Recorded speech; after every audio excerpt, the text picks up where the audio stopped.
Bonjour à tous et à toutes, je suis Hospicecom, entrepreneur togolais et consultant en développement commercial. Aujourd'hui est le jour J de notre prodigieuse visite touristique à Anéhor. Récemment, vous avez suivi avec beaucoup d'enthousiasme la densité de la communication nourrie que nous avons faite pour inviter les uns et les autres à se joindre à nous pour une visite touristique découverte agro-business à Anéhor. Qu'ils vous en souviennent qu'il y a 1 mois et demi, nous étions sur ce même site Simélan pour la découverte de cette ferme piscicole, et à l'époque nous avions trouvé que les opportunités étaient tellement foisonnantes que nous avons décidé de nous regrouper, de nous organiser pour revenir sur ce site-là pour découvrir les opportunités agro-business. Et donc aujourd'hui, nous sommes une quinzaine d'entrepreneurs salariés qui avons décidé de nous mettre dans cette visite-là pour découvrir des sites touristiques sur Anéhor, et je m'en vais vous donner le programme rapidement. Actuellement, à ma montre, il est 10 h et nous sommes sur le site de Simélan, cette ferme piscicole. Nous allons faire un cocktail rapidement, présenter le projet Edenia, qui est un projet qui regroupe des entrepreneurs qui ont une vision agro-business donc du monde et qui souhaitent en fait dénicher les opportunités ici à Anéhor dans le but de pouvoir implémenter des projets agro-business. Passer la visite donc de la ferme piscicole, des étangs, du projet ici sur la ferme Simélan. Nous allons donc aller à la visite des 5 îles Guin, magnifiques îles pittoresques que nous allons découvrir, qui appartiendraient en fait au peuple Guin. Donc nous allons les découvrir, nous allons y aller en pirogue, nous allons faire la visite. Cela nous prendra pratiquement 1 h à 1 h 30. Passé ce moment, nous allons faire un déjeuner, tout feu, tout flamme.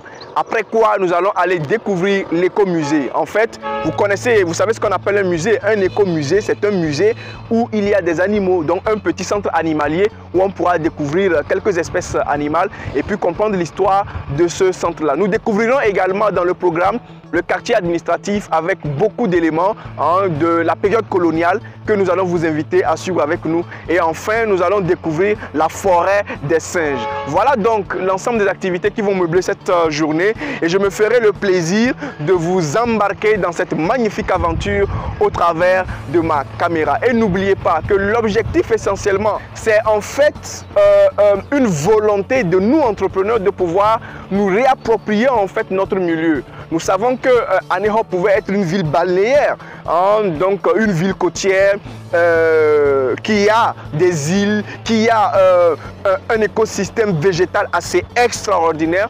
D'ailleurs, vous allez le découvrir dans cette vidéo.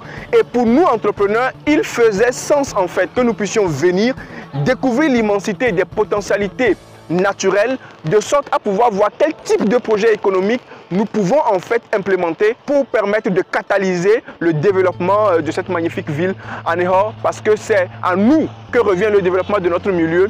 Si nous pouvons apprécier Assini, à Abidjan, si nous pouvons apprécier des villes touristiques dans le monde, c'est que nous pouvons également nous donner l'opportunité et l'ambition de réaliser la même chose chez nous. Et je pense que Anéhor n'est pas des moindres, et c'est le rêve qu'entrepreneurs nous nous donnons de pouvoir réaliser et rendre crédible ici à Anéhor. Hospicecom, je vous donne rendez-vous tout à l'heure pour découvrir cette magnifique ville au travers de notre aventure touristique.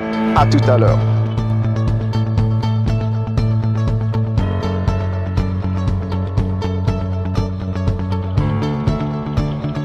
Et donc l'idée à terme, je dis à terme parce qu'on pourrait le voir, c'est encore en chantier. L'idée à terme, c'est que quand tu viens, tu es accueilli déjà par les femmes à l'entrée qui te vendent pas mal de choses, ou à la sortie. Ensuite, tu peux toi-même aller pêcher, donner le poisson à la cuisine, faire un tour sur la lagune parce que derrière immédiatement les mangroves, il y a la lagune là-bas. Et à terme aussi, on fera des plantes médicinales et du mariage sur le site. Tout ça là, prioritairement dirigé par les femmes. C'est un peu ça la vision. Je dirais que présentement, on est à quoi? 30%. Est-ce qu'il y a des questions? Sinon, on va se déplacer vers là. Oui. On a démarré avec 500 femmes. En tout cas, 500 se sont inscrites. On a formé une centaine.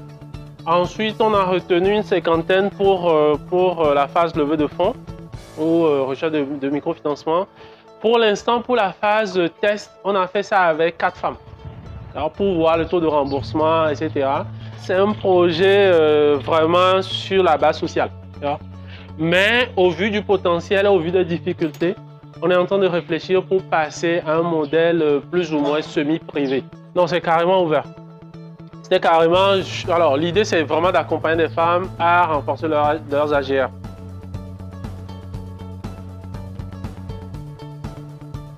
La question actuellement que l'on peut se poser, c'est qu'est-ce qui peut bien motiver des jeunes entrepreneurs de notre trempe à pouvoir se mettre dans un projet touristique de cette taille pour l'une des villes de leur pays? Il faut se dire, aujourd'hui, l'Afrique a deux problèmes majeurs sur lesquels nous devons être francs pour prendre le temps d'échanger. L'un des premiers problèmes, c'est qu'en Afrique, nous avons du mal à pouvoir atteindre une souveraineté alimentaire. Nous connaissons très bien, et que cela est légendaire, le contrat selon lequel en Afrique, nous avons énormément de ressources naturelles, de ressources végétales, de ressources animales, de terre, de minerais, mais que l'Afrique reste et demeure toujours le continent sous-développé et très défavorisé. Et quand nous prenons les pourcentages alimentaires ou les pourcentages de famine, nous comprenons que l'Afrique est en train vraiment de souffrir, alors qu'en face, nous avons énormément de ressources. Le deuxième problème essentiellement, c'est qu'en Afrique, nous n'arrivons pas à nous assumer suffisamment. Arriver à s'assumer suffisamment, c'est arriver à valoriser notre identité culturelle. Arriver à s'assumer, c'est arriver à valoriser nos sites touristiques. S'assumer, c'est encore arriver à valoriser nos acquis, nos espaces et surtout notre patrimoine. Dans bien des cas, nous parcourons le monde entier à la découverte des histoires, à la découverte des sites, à la découverte des cultures, à la découverte des espaces, des hommes, de l'économie, de l'industrialisation, à la découverte de la mondialisation, en oubliant que l'Afrique est une richesse extraordinaire. C'est fort de ces deux problèmes, c'est motivé par ces deux difficultés, ces deux challenges que nous avons décidé en tant qu'entrepreneurs qu'il était temps de faire quelque chose. La recherche de la souveraineté alimentaire et la recherche de la valorisation de son patrimoine culturel et local. Aujourd'hui, nous avons simplement compris que c'était un enjeu de taille et qu'il fallait que des actions concrètes puissent être prises. Et nous avons décidé à 15 d'opérer une visite touristique agro-business sur l'une des villes mythiques. Vous savez, Anéhor est une ville historique. Dans le temps, dans les années 1800, Anéhor a été carrément, au temps des Allemands, la capitale du Togo. Et puis, plus tard, ça s'est déplacé vers Lomé, qui aujourd'hui est la capitale du Togo. Mais Anéhor, aujourd'hui, lorsqu'on regarde cette ville-là verdoyante, dynamique, avec les îles et toutes ces ressources-là, nous estimons quand même que c'est énormément de ressources que nous pouvons valoriser de part en part. Et avant de pouvoir passer dans un processus économique de valorisation industrielle, commerciale, économique, il est très important d'abord de faire des repérages pour identifier les zones les plus porteurs, les zones les plus potentielles et les différentes opportunités qui existent. D'où cette visite donc touristique agro-business aujourd'hui à Anéhor. Vous allez découvrir avec nous l'ensemble des opportunités disponibles et dans le programme, nous allons faire l'écomusée, nous allons faire les 5 îles Guin, nous allons faire également le quartier administratif donc pour comprendre l'histoire au temps des Allemands. Nous allons également visiter la forêt des singes. Restez avec nous pour faire cette aventure panafricaniste et d'autodétermination avec nous. Nous allons à présent découvrir l'ensemble des participants sur ce projet. Nous allons découvrir leur identité, leur motivation, leur profil et leurs ambitions réellement. Parce que la plupart ont été touchés par le concept de cette visite touristique, donc visite touristique agro-business. Je vous laisse découvrir chacun de nos participants pour vous faire votre réalité de chacun d'eux. Bonjour, je m'appelle Kavegel Leila. Je suis en 3e année de licence en management et gestion des entreprises à Ezagen 2. Je suis très contente de participer à cette sortie concernant l'agro-business parce que je voudrais en savoir plus sur l'agro dans le business. Bonjour, moi c'est Victoire Abadier. Je suis étudiante en deuxième année d'agro-business. Donc, je suis ici sous le cadre d'une visite. D'abord, premièrement, pour faire du tourisme, parce que je suis gabonaise. Après, il faut savoir que je suis passionnée par tout ce qui est agriculture, tout ce qui est tous les domaines de l'agriculture, que ce soit la pisciculture et tout en fait. Donc, je suis heureuse d'être ici aujourd'hui pour pouvoir découvrir cette ferme piscicole et pour pouvoir apprendre plus, pour pouvoir peut-être développer des projets dans mon pays. Donc, c'est ça. Merci. Bonjour, je m'appelle Edith, je travaille à Tech Santé. Je suis venue visiter ce site d'abord parce que je suis curieuse de connaître tout ce qui tourne autour de la pisciculture, des poissons, apprendre comment est-ce qu'ils se reproduisent et tout, apprendre quel est le processus pour que nous ayons la finalité sur le marché, pour pouvoir les déguster, pour pouvoir bien les déguster. Bonjour à tous, je m'appelle Biran Tessi, je suis ingénieur logiciel. Donc, je suis là pour visiter la ferme de Simela. Donc, je suis venu passer un très bon moment avec les poissons, faire la pêche, sortir les poissons, etc., etc. Et je passe une très belle journée. Bonsoir, je m'appelle Réunion Kwaku Godwin, ingénieur mécanique travaillant dans le domaine de la cimenterie, précisément à Silico. Donc, ce samedi, je suis passé au projet Simélan pour faire la découverte du projet parce que je suis un passionné d'entrepreneuriat, de tout ce qui est social et puis le cadre est très idyllique, ça donne un côté rural qui me rappelle mon enfance. On a rencontré Hubin qui nous a expliqué sa vision et nous a montré ce qu'il compte développer ici. Et je suis sûr que ce sera un endroit très sympa où venir passer ses vacances tout en faisant quelque chose de très utile. Je me nomme Michael McDonald, je suis gestionnaire de projet de formation. Donc forcément, investir dans l'agro-business, bien apprendre de l'agro-business m'intéresse. Donc c'est pour ça que je suis venu pour participer. Alors, je suis Aïrolo de Savy, écrivain, journaliste économique. C'est toujours très intéressant de voir les activités que font nos entrepreneurs, surtout dans une ville comme Anéro qui a été pendant longtemps un peu à l'abandon. Donc ce projet de développement piscicole est très symbolique et en même temps une très grande importance pour la cité, je pense. Donc c'est très intéressant pour nous d'être là et de voir ce qui est fait.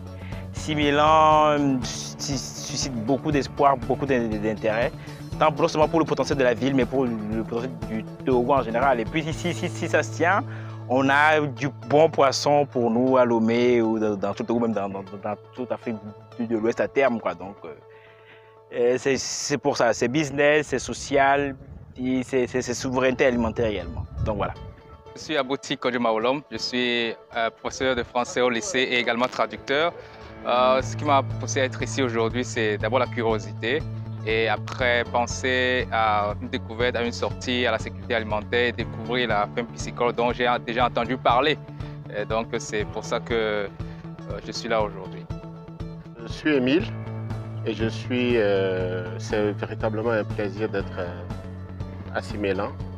Je trouve le projet très intéressant et très promoteur parce que ça parle d'entrepreneuriat, ça motivera les jeunes qui vont visiter ces installations, ce site où on découvre énormément de choses, où on a des idées sur des projets futurs et j'encourage les promoteurs à aller de l'avant. Merci.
Ça, chez la femelle, vous allez voir plutôt sous forme un peu d'un tronc.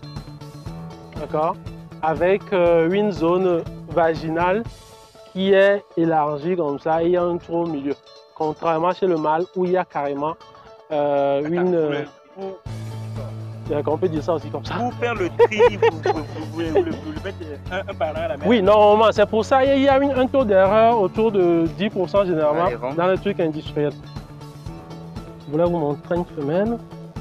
Alors, voilà, ça c'est une femelle, carrément, d'accord? Vous allez voir que c'est pas allongé, d'accord? Et au milieu, là où sortent les œufs, vous voyez les œufs? Quand j'appuie, il y a des œufs qui sortent. Ben, tu vois pas le truc jaune? Ah, ok. Ah, ok. Oui, c'est des œufs. Ouais. Et donc, quand vous voyez, regardez au milieu, il y a comme un trait rouge.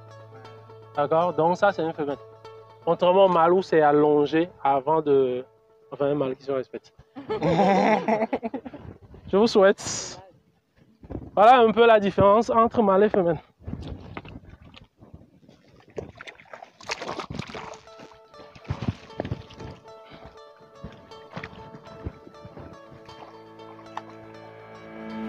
Donc normalement, en élevage, il y a ce qu'on appelle une table de tri où vous êtes obligé de les trier un à un. Maintenant, il y a un autre système qu'on utilise et que les industriels utilisent, c'est le truc là. La transformation sexuelle chimique. On ajoute en fait des produits chimiques dans l'eau et toute la génération devient chose là. Il devient mâle. Les poissons ont cette particularité où dans des conditions extrêmes, un mâle peut devenir femelle ou une femelle peut devenir un mâle pour que la génération puisse se perpétuer. D'accord? Donc ils ont des caractéristiques assez intéressantes. Pour le chimique, non. Pour le chimique, non. Chimique, c'est vraiment des trucs qui ne sont pas réversibles. Ouais, c'est compliqué.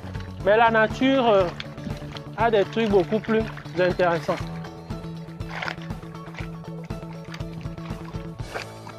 Et ça fait que certains élevages, ils vendent en fait des alevins mâles que tu peux automatiquement mettre en croissance. Et là, tu n'as plus besoin de faire. Le souci derrière, c'est que toi-même, tu ne peux pas produire à un moment donné tes propres petits. Tu es toujours obligé, chaque génération, d'aller acheter des trucs là chez eux. Voilà un peu. À terme, l'idée, c'est de faire ce genre de cage un peu partout sur l'eau. Et donc, on a nos propres alevins. De l'autre côté, comme on ne fait pas vraiment du cessage, les poissons vont se multiplier. Et voilà, ils vont faire des petits dans l'eau. Et normalement, ça va ensemencer la rivière ou bien la lagune tout autour de nous et apporter plus de poissons voilà, au truc là. Plus de truc là, ils viennent juste pour se nourrir. Et ils arrivent à déchirer les... C'est eux qui ont déchiré tous les filets en fait. Ouais. Les petits crocodiles. Ah ouais. Oui, oui, c'est les prédateurs qu'on a le plus dans la zone, en plus des canards sauvages et des martins pêcheurs. On vient le matin et la nuit, d'accord, pour faire la cueillette. Ah, ils rentrent dedans, ils mangent tranquille. Ah. Alors, ils viennent de la lagune. Oui, bien sûr, bien sûr.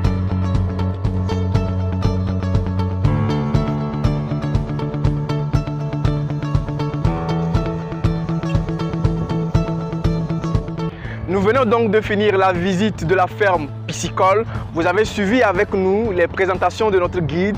Vous avez pris connaissance de ce magnifique projet qui va à terme garantir une souveraineté alimentaire. Et comme vous l'avez vu, cet espace ferme piscicole Simélan est totalement en chantier. Il y a beaucoup d'espace, il y a beaucoup de potentialités, d'opportunités d'investissement. Il faut dire que derrière ce projet, il y a beaucoup de femmes. Et les femmes, si vous ne le savez pas, elles portent la vie économique à pratiquement 80% dans une ville comme Anéro. Et aujourd'hui, il y a beaucoup qui ont des subventions dans le but de pouvoir développer des activités qui peuvent rentrer dans la chaîne en fait, de valeur d'une ferme comme ici. On a plein de femmes qui développent de petites activités. Nous allons maintenant passer aux îles Gain. Je vous demande de nous suivre. À tout à l'heure.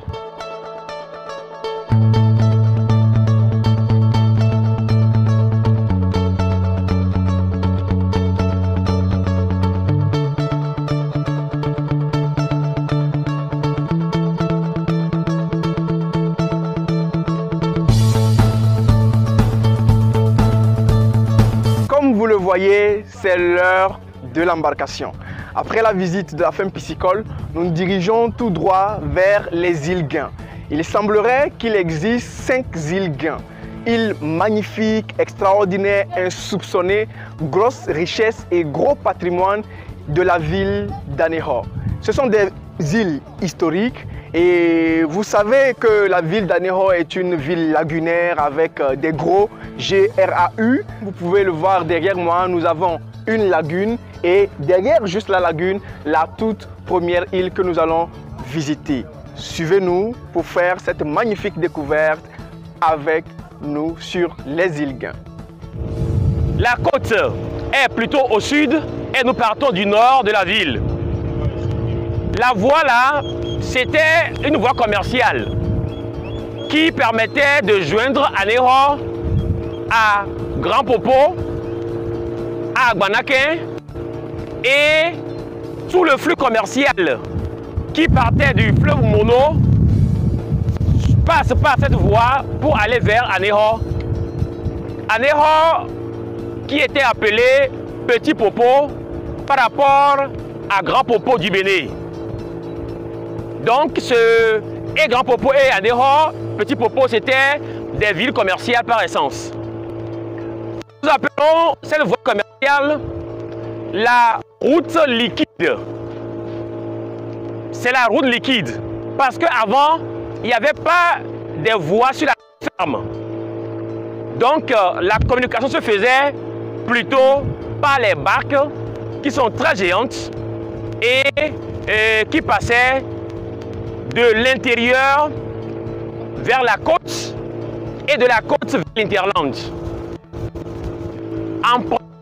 En 1852, que la reine Victoria d'Angleterre avait envoyé des émissaires avec des cannes abolitionnistes.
Donc tous ceux qui vont de la côte à Glidji, ils passent par les barques. Les barques qui les font conduire sur la lagune. Là, la pierre. Ah ben, ça c'est notre histoire. Le peuple Guin va prendre pour la 359e fois la pierre sacrée à Glidji. Ah, la pierre qui change de couleur. Tout à fait. C'est là-bas. Mais on a dit qu'on dit ça. Non ben.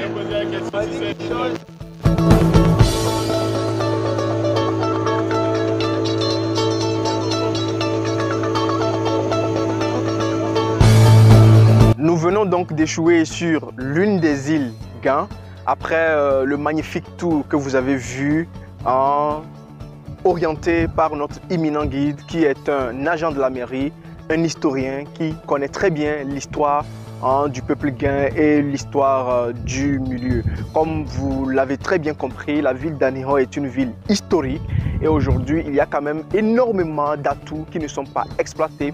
Et comme je vous l'ai dit, comme je vous l'ai soufflé à l'oreille dès le début, dès le départ, cette visite s'inscrit donc justement dans la reconnaissance des lieux, dans une identification des différentes opportunités.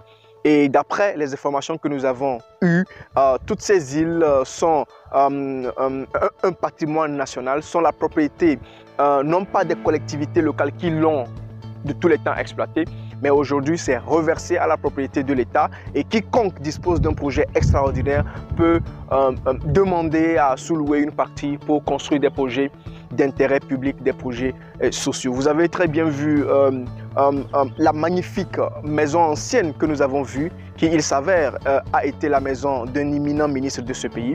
Aujourd'hui, c'est une maison abandonnée. Vous avez apprécié l'architecture ancienne, mais vraiment assez extraordinaire, et ce site pourrait éventuellement abriter un hôtel, si c'est aménagé, pourra abriter en fait une maison de visite, pourra abriter une ferme par exemple, et donc favoriser des sorties écologiques, des sorties touristiques pour permettre justement de pouvoir le valoriser et ne pas le laisser vieillir voilà, à travers le temps, mais qu'on puisse lui donner une nouvelle naissance, lui donner du rafraîchissement et surtout aider à ce que ce site puisse permettre de gagner effectivement de l'argent. Vous avez vu les kilomètres d'espace de terre, vous avez vu les kilomètres d'eau, vous avez vu la végétation, les coquetterais, vous avez vu les mangroves. C'est autant de richesses naturelles inexploitées.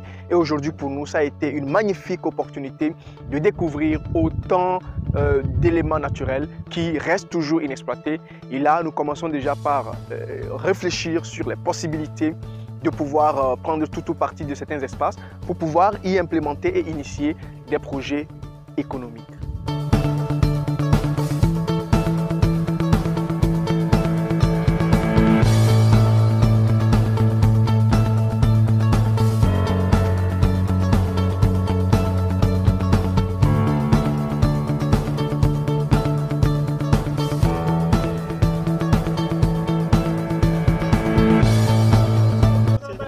D'une île à l'autre. Nous venons de finir la visite d'une des îles et nous allons nous diriger tout de suite vers d'autres îles. Nous allons passer sous un pont, nous allons apprécier.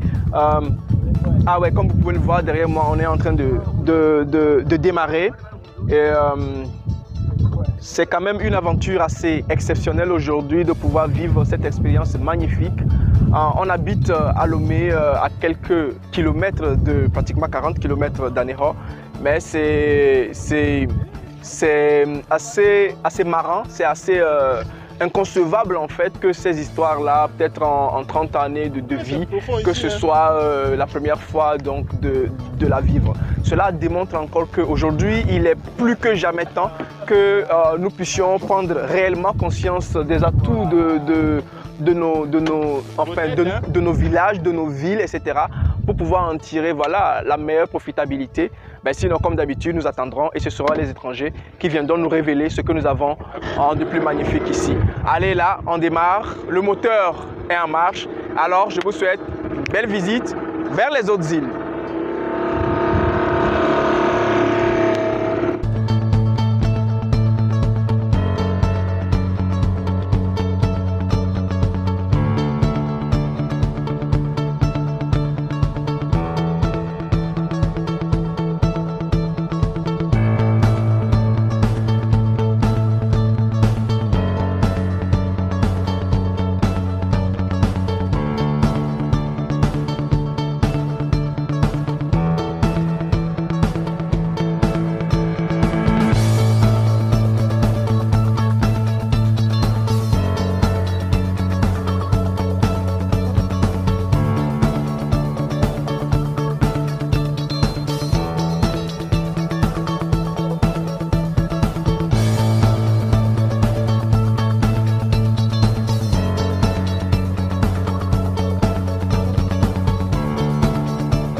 La visite se poursuit magnifiquement. Nous nous sentons vraiment très bien. Comme on le dit, il est vrai le dicton qui dit se sentir bien comme un poisson dans l'eau. Et effectivement, nous sommes très bien sur cette lagune d'Anéhor. Là, nous venons de visiter le magnifique restaurant qui s'appelle Miadjoé au niveau de l'embouchure. Et nous avons visité l'extraordinaire pont qui enjambe pratiquement la mer et la lagune. Et là, nous sommes en train de découvrir le patrimoine qui reste encore, entre autres la radio, la maison du chef et encore des espaces verts qui s'étendent à perte de vue à gauche comme à droite. Et c'est une magnifique expérience aujourd'hui ici à Anéhor. Expérience quand même que nous vous invitons à vivre parce que cela ne se raconte pas, cela se vit simplement. Et c'est beau. C'est beau, ça fait pratiquement 2 heures que nous sommes sur l'eau et nous n'en finissons pas. Nous n'avons pas envie d'arrêter, nous n'avons pas envie que ça finisse, nous n'avons simplement pas envie de nous réveiller de ce conte de fées extraordinaire que nous sommes en train simplement de vivre aujourd'hui. Et là, nous avons des piroguiers qui reviennent de pêche et qui font tous leurs efforts pour stabiliser leur barque et la mettre en quai. En tout cas,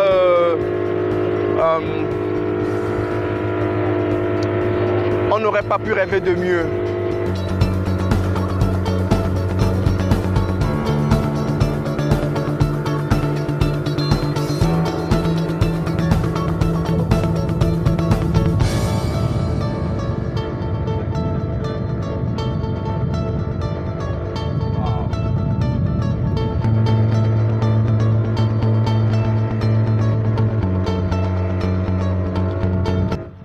Après cette belle visite sur la lagune et la découverte des potentialités hydrographiques de cette belle ville Anéhor, après la découverte des îles, des espaces et de la végétation, la découverte de l'ensemble des opportunités agro-business que nous pouvons avoir sur ces magnifiques îles d'Anéhor, nous allons écouter la vie d'un journaliste. Il est journaliste, écrivain économique. Il est également un membre du groupe Edenia qui invite justement à cette visite touristique agro-business. Il va nous expliquer un peu pourquoi est-ce que la ville d'Anéhor est une ville assez centrale pour l'économie de notre pays. Il va nous expliquer en fait pourquoi aujourd'hui il est important de pouvoir passer à une certaine sécurisation d'un certain nombre de biens pour assurer l'autosuffisance alimentaire. Nous écoutons donc Renaud Dossavi, journaliste et écrivain économique. Alors, je dois dire que de par mes activités professionnelles, je suis de plus en plus amené à être en contact avec les entrepreneurs et les créateurs de valeurs de notre cher pays et d'ailleurs. Et donc, à être de plus en plus sensible à la notion d'opportunité économique et d'opportunité de création de valeur, justement. Et dans ce contexte-là, il est très intéressant d'être dans ce genre de voyage. Non seulement on découvre les différentes potentialités, capacités, compétences des gens du groupe, c'est du networking déjà. Mais même la ville même que nous visitons est l'un des plus grands exemples, on va dire, de potentiel inexploité, quoi, de chez nous. Une ville qui est à la confluence des intérêts historiques, culturels et agro-industriel puis piscicole. Voilà une ville qui est à mi-chemin entre le Ghana et le Bénin.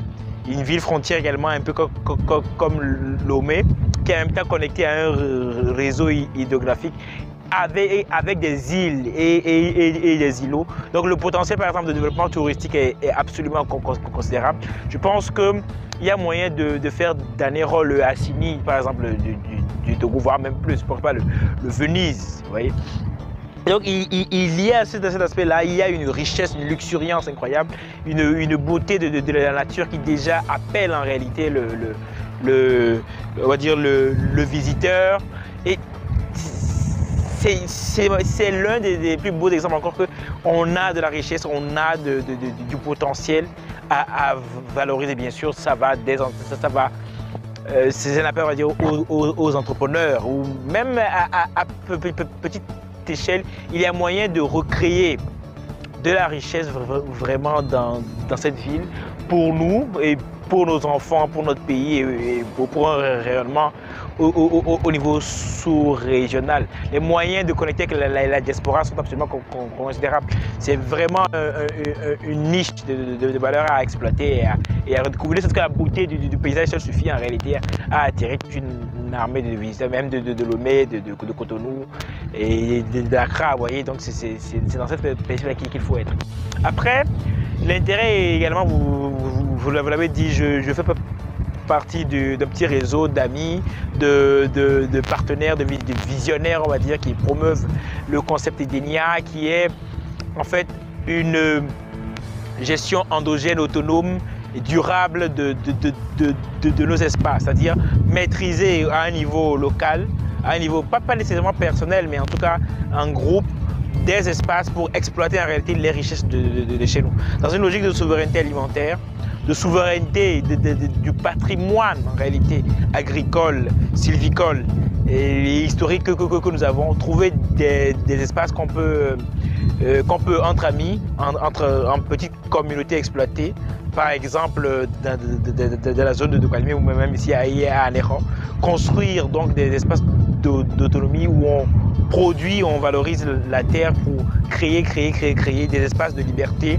d'autonomie et de résilience pour les groupes que nous sommes dans une logique de partage d'une vision commune pour l'Afrique, pour la jeunesse qui est capable de créer, mais pas seulement avec des idées, des concepts, mais vraiment mettre la main à la pâte et comme on dit, la terre ne ment pas. Et c'est ça que nous sommes en train d'expérimenter avec Edenia, c'est-à-dire une zone autonome de production agricole, d'expérimentation de nos semences ici, pas nécessairement ce qui est importé, imposé, pas par l'extérieur, mais ce que nos ancêtres cultivaient qui peut-être avaient plus d'apports caloriques, énergétiques, gastronomiques que ce que l'on consomme aujourd'hui. Donc c'est un laboratoire, une pépinière, à la fois au sens métaphorique, mais très concret, agricole du terme. Donc c'est tout ça que nous développons on va dire, dans le projet Edenia. Et donc on voit bien qu'il y a une convergence des intérêts quand on vient visiter un espace aussi prometteur, luxuriant et riche en histoire et en culture qu'Anéro. À la suite de Renaud Dossavi, nous allons donc écouter l'analyse, les avis et surtout l'invitation d'un autre journaliste, mais cette fois-ci une dame, membre également de ce groupe Edenia, qui va nous lancer une invitation forte à pouvoir passer aujourd'hui à un certain nombre de pratiques qui aussi vont permettre en fait de sécuriser nos acquis, de pouvoir nous assurer une alimentation saine et surtout de pouvoir lancer des projets assez sérieux pour rendre crédibles nos actions au sein de notre communauté. Je vous invite à écouter Charlotte Guézéré, journaliste, membre du groupe Edenia. Bonjour, je suis Charlotte Médéoué-Guézéré, journaliste communicante et membre du réseau Edenia. C'est encore une belle opportunité pour nous d'être ici aujourd'hui à Anéro et de visiter ces sites qui nous rappellent combien la nature a été très généreuse avec le Togo. On parle d'aquaculture, on parle d'agriculture, on parle d'alimentation saine et on nous invite, nous aujourd'hui jeunes, à nous intéresser à ces questions qui sont plus que vitales de nos jours, au moment où aujourd'hui nous sommes confrontés à des problèmes de santé dus à la... Je ne veux pas dire de malnutrition, mais de la malbouffe. Parce que quand on est grand, oui, le problème c'est qu'il y a un souci de malbouffe. Et on nous invite aujourd'hui à nous investir, à nous intéresser à ce que nous consommons. Consommer, c'est déjà semer ou planter et récolter, préparer et manger de bonne qualité. La chose est que quand on ne touche pas du doigt ou quand on ne réalise pas de ses propres yeux ce qu'est cette réalité, et quand on en parle, on a l'impression que c'est utopique, qu'au Togo, on ne peut peut-être pas produire ou élever des poissons de bonne qualité. Mais cela existe et c'est ce que Edenia veut proposer à la population togolaise et au-delà. Pourquoi nous nous intéressons davantage à inviter les jeunes à rejoindre ces réseaux? Parce que tout simplement, nous sommes conscients qu'il faut passer par un changement de mentalité. Nous qui sommes jeunes, nous sommes encore la relève de demain et à nous la responsabilité de penser à la population de demain. La population de demain, qu'est-ce qu'elle va consommer? Nous voulons vivre encore plus longtemps que peut-être ceux qui n'ont pas eu cette culture, cette connaissance de la chose ou de comprendre l'importance que vivre longtemps et en bonne santé, c'est d'abord ce que nous consommons. Il y a l'état d'esprit. Alors, nous inviter nos jeunes à rejoindre ces réseaux et à faire ces visites, à voir combien la nature a été généreuse avec le Togo et que nous avons des terres encore exploitables. Nous avons encore des potentialités. Nous avons encore des techniques de culture ou d'élevage à exploiter ou à explorer. C'est tout cela qui nous amène aujourd'hui encore à faire ces visites pour amener encore les jeunes à découvrir par eux-mêmes les possibilités qui existent et ce que nous pouvons en faire. Pour moi, c'est très important qu'au-delà de ce que nous faisons déjà et avec les bagages intellectuels que nous possédons aujourd'hui, que nous nous intéressions aussi aux choses les plus basiques. Comme je le disais, ce que nous consommons. Nous sommes ce que nous consommons. Et aujourd'hui, le consommer local est plus qu'important. Parce que, voyez-vous, ça vient de chez nous, ça vient du terroir. Et avoir confiance en ce que nous-mêmes nous produisons, c'est la meilleure des choses pour être encore, pour nous, des citoyens très engagés, des citoyens qui sont plus qu'ambassadeurs d'un pays. Le Togo a des potentialités, tout comme nous aussi, les citoyens. Et explorer tout ça, c'est donner encore vraiment meilleur espoir à ce pays et à tout ce que nous possédons comme richesse, comme ressources naturelles. J'invite tous les jeunes qui aussi peut-être n'ont pas encore la compréhension de la chose, de nous rejoindre. Nous travaillons à cela, à conscientiser les gens quant à la bonne bouffe, quant à la responsabilité que nous-mêmes nous avons à assumer, à produire des choses de qualité et à exploiter justement, à développer tout ce qu'il y a, qui existe et qui n'est pas développé, tout comme la terre à cultiver, tout comme ici à Anéro, nous sommes dans une zone où on sait, quand on parle d'Anéro, on parle de poissons, on parle de tout ce qui est marin. Venez voir, rejoignez-nous et nous serons là aussi longtemps que possible pour mettre tout ça en valeur. Nous pouvons donc réaliser, à la suite de l'intervention de Charlotte Guézéré, nous pouvons donc conclure sur cette dire et son invitation qu'il y aurait péril en la demeure. Péril en la demeure parce qu'aujourd'hui, il est question d'une visite touristique dans le but de pouvoir faire de la découverte agro-business. Donc identifier les opportunités agricoles et éventuellement hydrauliques. Vous avez vu la mer, les îles, les cocoteraies, dans le but de pouvoir voir quel projet économique il faut positionner dans le but de pouvoir optimiser l'occupation de ces espaces-là et les rentabiliser. Aujourd'hui, c'est de ça qu'il est question et je pense que à la suite de nos deux intervenants, nous avons à suffisance compris quelle est justement l'opportunité économique de cette ville-là. Donc pour l'intervention de M. Renaud de Savy et pour l'intervention de Charlotte Guézéré, nous avons très bien eu l'appel justement de cette dame-là aux jeunes et aux entrepreneurs de pouvoir s'unir, de pouvoir nous rejoindre justement dans ce combat de la recherche de la souveraineté alimentaire et du développement économique. Je pense que vous avez à suffisance compris que la ville historique d'Anéro n'est pas qu'une ville historique, mais au-delà de cette ville historique et culturelle, c'est aussi une ville qui regorge d'opportunités économiques. Comme nous l'avons dit, Venise aujourd'hui, c'est à Anéro. Assini, c'est à Anéro aujourd'hui et nous vous invitons justement à faire cette bataille avec nous pour qu'aucune de nos populations ne meure encore de faim parce que c'est quand même totalement aberrant et surprenant que dans des pays aussi agricoles que les nôtres, dont l'économie est essentiellement basée à plus de 70% sur l'agriculture, qu'on puisse en fait dire que nous serons en famine. C'est une aberration simplement. Et je pense que la première chose à changer, ce sont les mentalités. Pour la plupart du temps, beaucoup de jeunes ou d'entrepreneurs qui veulent initier des projets, soit les configurent trop grands et donc finissent par les abandonner faute de moyens, ou ont des moyens mais les investissent mal ou les positionnent mal. Et pour ceux qui ont réellement de l'argent, on peut se rendre compte que quelquefois, ils ont un problème de collaboration de collaborateurs. Aujourd'hui, il est formel qu'on puisse comprendre que l'un des problèmes majeurs aussi de l'Afrique, dans la recherche de cette identité culturelle, dans la recherche de cette souveraineté alimentaire, dans la recherche de ce développement, c'est d'abord l'homme africain lui-même. et sa mentalité. Il est très important qu'au vu de cette analyse-là, chaque Africain, chaque citoyen togolais puisse prendre sa responsabilité et qu'il soit un acteur de développement dans sa localité.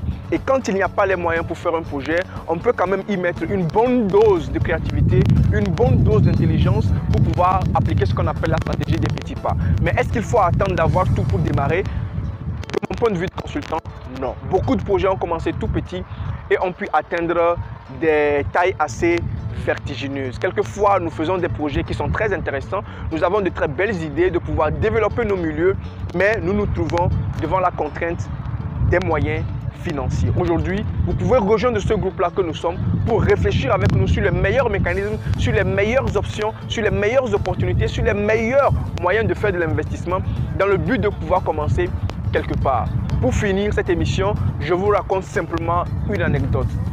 Derrière moi et sur le côté à droite de la lagune, nous avons des mangroves. Il se raconte qu'il y a 20 ans, ces mangroves ont été l'initiative d'une personne qui aujourd'hui est le responsable d'un écomusée que nous allons peut-être probablement dans les prochaines séries pouvoir découvrir. Et il semble qu'à l'époque, il y a 20 ans, lorsque cette personne-là plantait ces mangroves, les gens le regardaient comme un fou et on pensait que c'était un projet insensé. Et c'est quoi les mangroves? C'est en fait une plante qui se plante bien, qui est assez, qui réussit bien dans les milieux donc marins et donc en bordure de lagunes et puis de mer ou de plage si on veut, et qui permet de sécuriser et qui assure quand même une biodiversité assez conséquente. Donc aujourd'hui, la ville d'Anéhor regorge de beaucoup de mangroves parce qu'une personne à un moment a eu l'initiative, a pris le risque contre même toutes les contraintes des avis des autres personnes qui ne croyaient pas en lui de pouvoir planter ces mangroves. Et aujourd'hui, nous, on peut 20 ans plus tard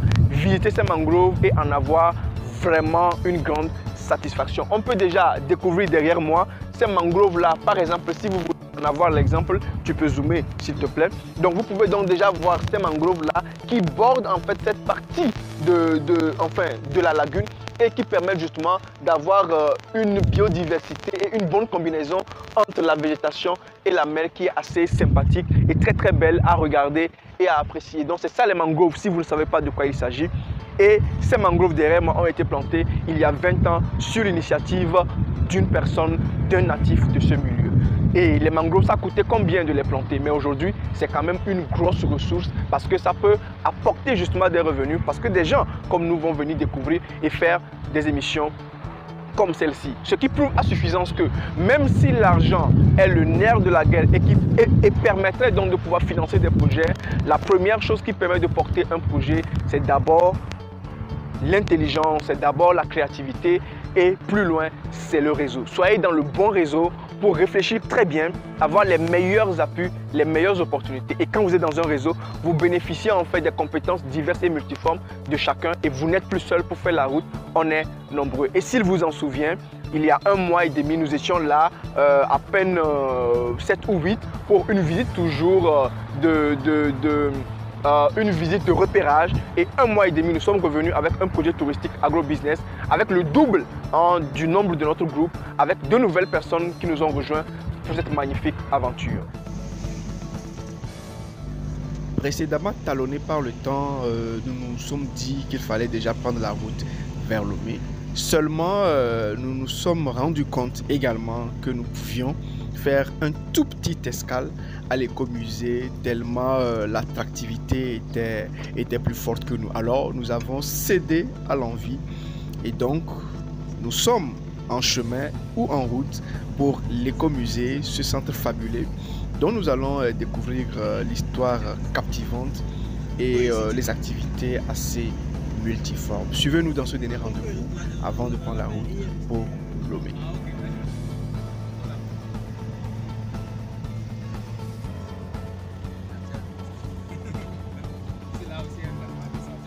C'est magnifique. Oh my God. Oh Lord.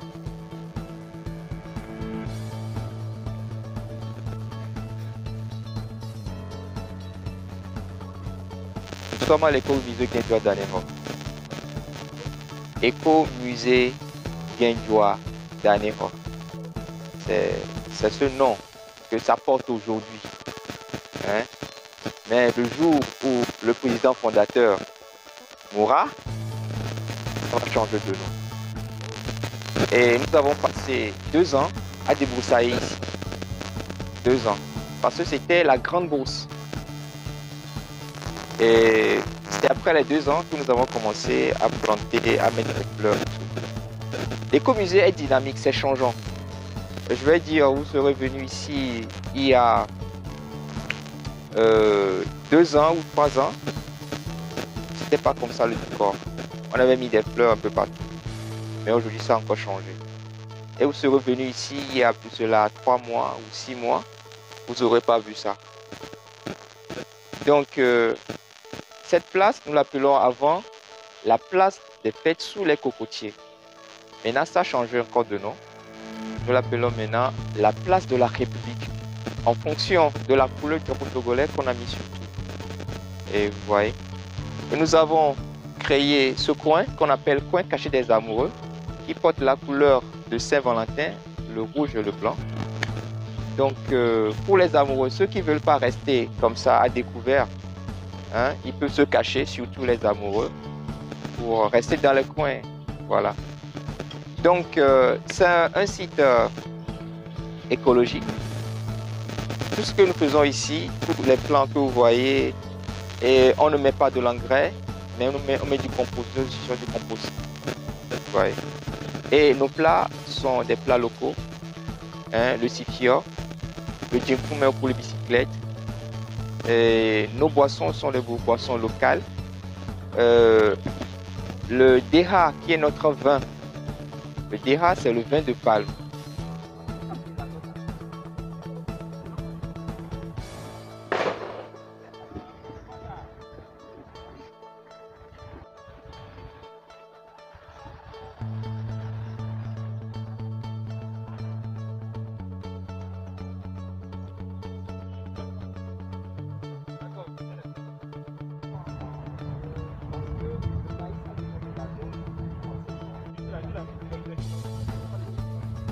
Et nous philosophons beaucoup.